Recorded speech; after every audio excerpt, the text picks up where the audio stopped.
Welcome back at the Cities Forum online program, where we will discuss the EU policy agenda for cities and the way you can contribute to that agenda.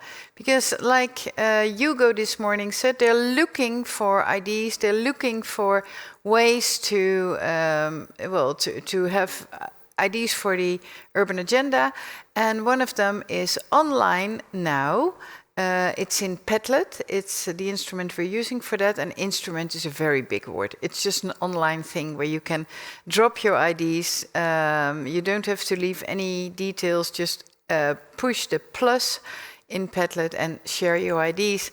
And in Slido, that's the interaction tool we're using all day and tomorrow as well, there is a link to the Padlet.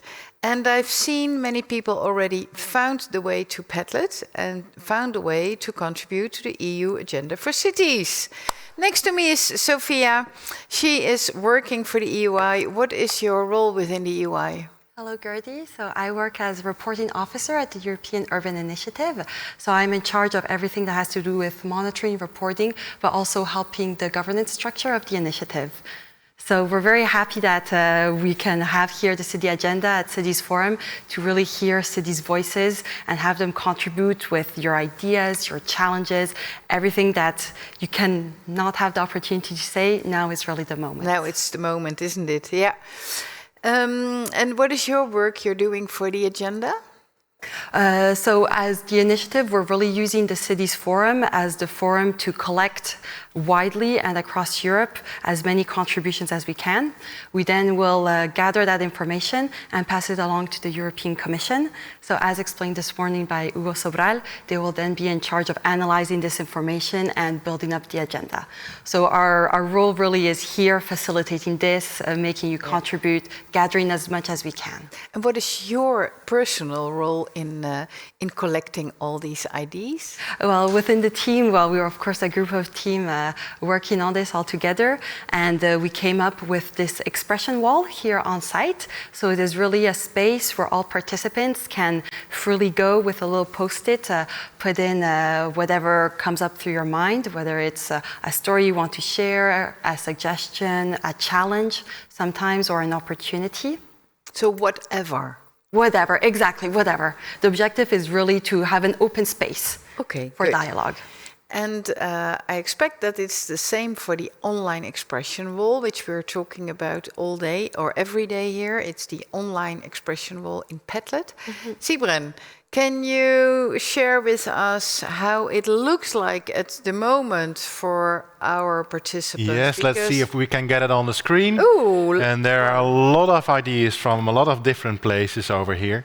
So let me see if I can scroll through something. Well, here it's even gone beyond the page. So that is really great. Yeah. And on all issues there is some ideas. So that's really great. I see. And the issues are smart district, city center, connected quarter, inclusive lane, civic square, and green neighborhood. Well, there is many ideas, comments, etc. Did you have a chance to look at it? Yes, I did. I'm very happy to see that people are starting to contribute and come in. I think the more the event goes, the more people have ideas coming out of the discussions and the sessions. Yeah. Do you see a difference in the expression wall here in the building where people actually put post-its on the wall and the ideas here online? Well, what is nice with the expression wall here on site is that you really physically see the new ideas coming in. So you see the wall, let's say, getting bigger and bigger, which is really nice. Of course, we have the same effect on the Padlet, but it's always nice to see that people are willing to contribute, whether it's online or here on site. Sure, it is. I will mention a few in the smart district. Perhaps you can comment a bit on that or reflect on it. Let's see, digital tools. An important one from Bucharest. Digital tools have to be usable, easy to maintain, simple and useful. Is that something you've heard before? Yes, exactly. Well, it's one of the big topics, how to transition nowadays with all of this technology that we have and coming in, and how cities can actually use them without being over complex for cities that have to get used to these new ways of working, but also for the citizens who have to get used to, let's say, communicating in this way with your city officials, changing a bit the way that they see the city, that they use these tools, and how also to make it work in a space, because you go, let's say, from an online space with all of these digital tools to a real concrete space, which is the city. Yeah, sure. Yeah, some comment from the Covenant of Mayors. They were just here in the studio. Value in exchanging, so not only the connection, but also deeper conversations, peers with similar context, and pooling resources. Yeah. Do you know what they mean with that? Where it comes from? I think we can take a guess on it's really about exchanging with other cities, also on their experience. So cities are not alone in facing all of these challenges. And what is interesting with these kind of tools is that we see popping up the same kind of challenges. And so it's really interesting to highlight that a lot of the cities are experiencing the same things, and a lot of the cities are looking for their own peers to help them also, because everybody has a different angle, a different solution, a different way of seeing the same problem. Yeah, interesting. Oh, you see everything coming back. That's interesting. Exactly. Comments on the city center topic from Riga, city-to-city learning. There should be a smart balance between cultural heritage and modern needs. Interesting. That's a very interesting one. Especially what I like about this topic is really how to put the city back in the center and back in the space. And indeed, we are in Europe. It's a continent with a lot of history, with city centers that have a lot of, let's say, beautiful buildings or beautiful things to offer to the people, but also how to make it more modern, whether it's in housing, so old buildings that have very few isolation, no heating, how to improve the transportation system, for example. How to deal with air pollution is said Exactly. here. Yeah, especially here in Krakow, it's a very old city center. Yes. Also facing a lot of challenges, as we heard from the mayor yesterday.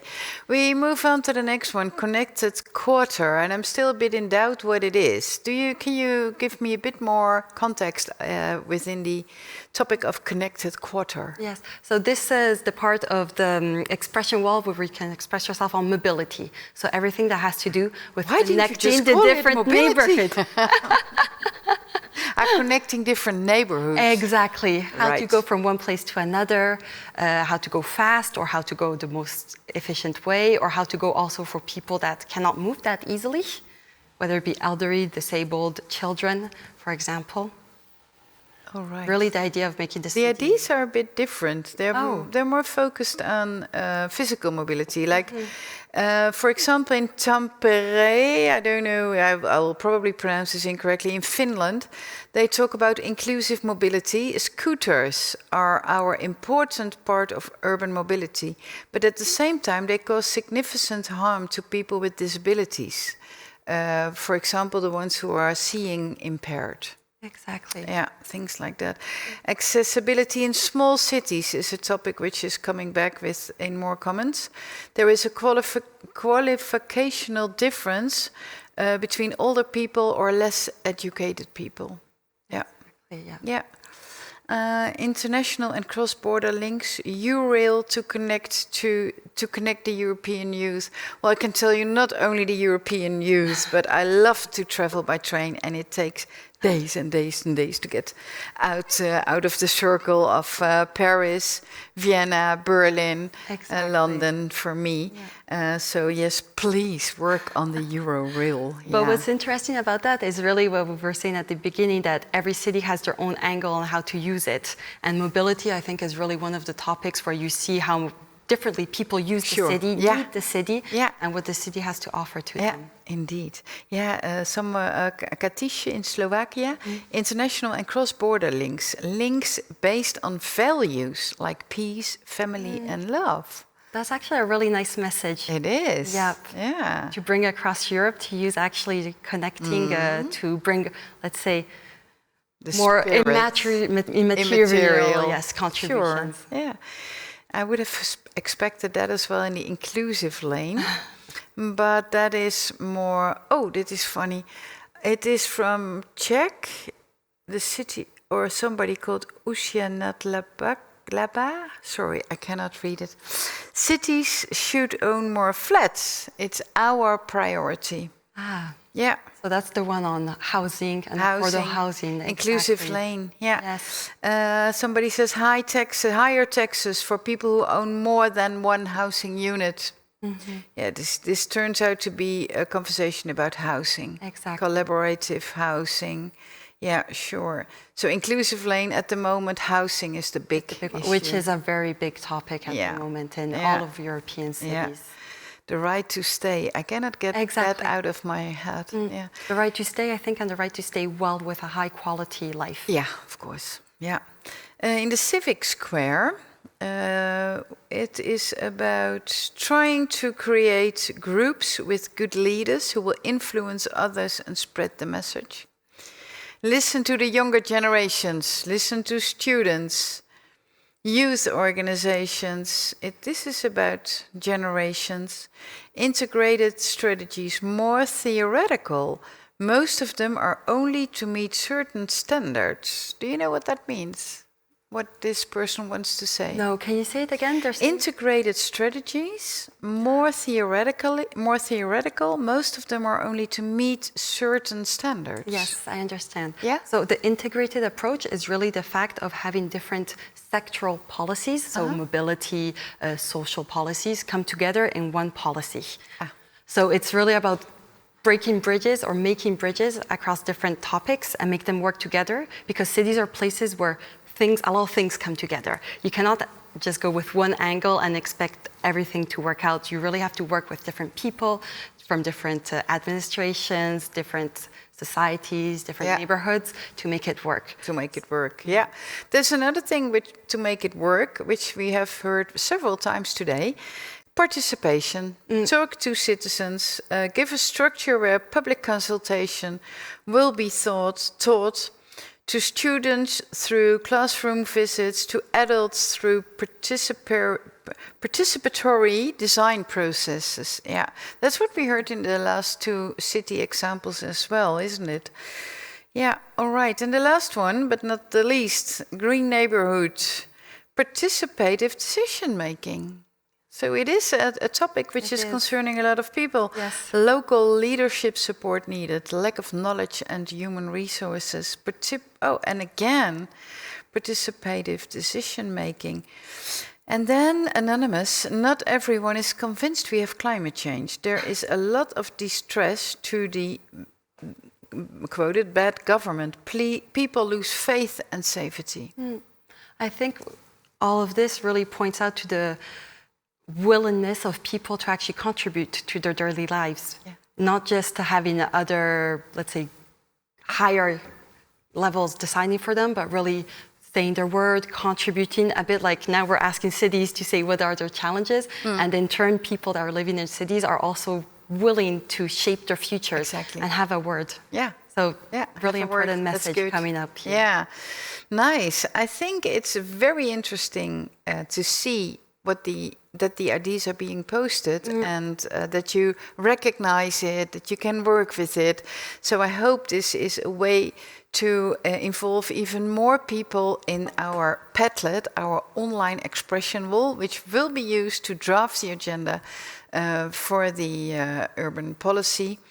For the EU urban policy. And please continue posting, because I can see from Sofia's face, and she is dealing with it. She got very happy with all the ideas posted, and she can also integrate and link them towards each other. All right. So far, so good for today's online program. And thank you, Sofia, for explaining a bit more and, making the links between different ideas today. We will have lunch soon, till 1:30. And then something really special is happening. Because we will have 27 different rooms, each led by an urban contact point. So all countries will be represented by their own urban contact point, talking in their own language, to whatever topic you would like. So whatever your question is, whether you are starting an EUI project or whether you want to have information or you are already a bit further in the process, you are welcome to visit your own urban contact point or to discover who he or she is. This session takes place in Zoom, because we had to create 27 different rooms, and then Zoom as a video conference system is very suitable for that. But where do you find Zoom? Well, I explained to you, and you will see it in a slide as well during the break, but you have to go to the online program. So you're watching one block in the online program now. If you go to the tab online program at the top of the page, you will see many different blocks. You find the block saying urban contact, meet your urban contact point. If you click there, you have the screen where you see the live stream. Below, there is a red button say go to Zoom. If you click there, you can follow the whole session. You will see me again. There's nothing you will notice which is different. Besides that, there is the possibility to meet your urban contact point. So that's 1:30. We'll have a break till 1:30, and I would love to see you back in Zoom at 1:30. Enjoy your lunch and see you later. Thank you so much for joining us.